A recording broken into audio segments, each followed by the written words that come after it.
कहानी की शुरुआत होती है एक बेहद खूबसूरत, शांत और ईमानदार लोगों से भरे गांव से। उसी गांव में रहते थे दो छोटे मासूम बच्चे, राय स्टार और ज्ञान भाई। इन दोनों का बचपन आसान नहीं था। किस्मत ने इनके साथ बेरहमी दिखाई थी, क्योंकि इनके माता पिता इन्हें छोड़कर हमेशा के लिए चले गए थे। अब इनका जीवन था सड़कों पर जूते साफ करना, और वही मेहनत इनका पेट पालती थी। एक दिन एक चमचमाती लग्जरी कार उनकी छोटी सी दुकान के सामने आकर रुकती है। तभी उस गाड़ी से उतरता है एक घमंडी और अमीर आदमी, हर्ष। वह अकड़ते हुए ज्ञान भाई से कहता है, ए छोकरा, चल मेरा जूता साफ कर। ज्ञान बिना कुछ कहे झुककर जूता साफ करने लगता है, लेकिन गलती से कीचड़ उसके महंगे कपड़ों पर लग जाता है। हर्ष गुस्से से लाल होकर एक जोरदार थप्पड़ मारता है। साले गरीब, पता है ये कपड़े कितने महंगे हैं? वह चला जाता है। ज्ञान भाई दर्द भरी आवाज में कहता है, भाई एक दिन हम इतने अमीर बनेंगे कि ये लोग हमसे नौकरी मांगेंगे, और उस दिन हम इन्हें उनकी औकात याद दिलाएंगे। 20 साल बाद एक नया आधुनिक गांव, जहां एक राजमहल जैसा घर खड़ा है। उस महल के मालिक कोई और नहीं, वही दो दोस्त राय स्टार और ज्ञान भाई हैं। अब वे शहर के सबसे बड़े बिजनेसमैन बन चुके हैं। पूरा गांव उनकी इज्जत करता है। हर बड़ा फैसला उनकी सलाह से होता है। एक दिन महल के बाहर आकर रुकती है एक पुरानी और जर्जर कार। उसमें से उतरता है हर्ष और उसे काम चाहिए। वो हाथ जोड़कर कहता है, एक जरूरी काम है जो सिर्फ आप कर सकते हैं। राय स्टार शांति से कहता है, काम मैं कर दूंगा, लेकिन एक शर्त है।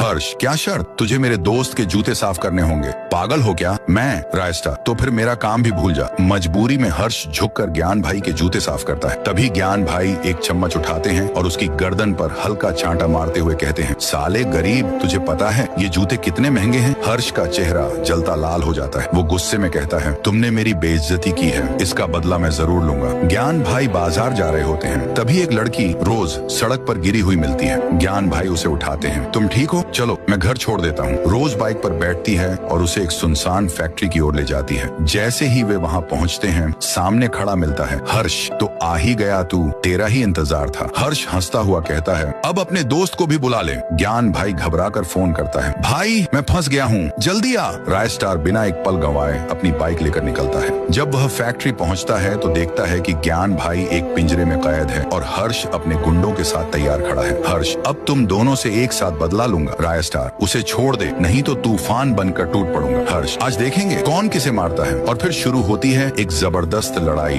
धुआं, लाल से गोलियां, अंत में धुआं छंटता है। हर्ष अपने आदमियों के साथ जमीन पर गिरा होता है। राय स्टार और ज्ञान भाई शेरों की तरह खड़े होते हैं।